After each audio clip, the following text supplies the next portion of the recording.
హరే కృష్ణ. అందరికీ నమస్కారం. 24 కేశవనామాలలో 6వ నామము ఓం మధుసూదనాయ నమః.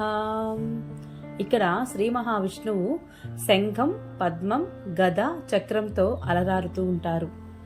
మధు నామక దైత్యుడిని సంహరించినందువల్లను సాత్విక లోకానికి సుఖాన్ని ప్రసాదించే వాడైనందువల్ల శ్రీహరి మధుసూదనుడు అనబడుతున్నాడు.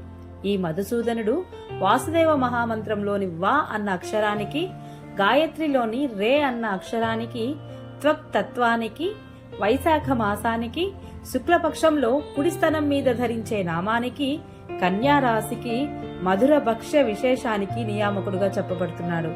మరియు ఈ మధుసూదనుడు హస్తిని నాడిలో ఉంటాడు అంటారు. హరే కృష్ణ. ఈ వీడియో మీకు నచ్చినట్లయితే please subscribe my channel, like, share, comment please. Thank you.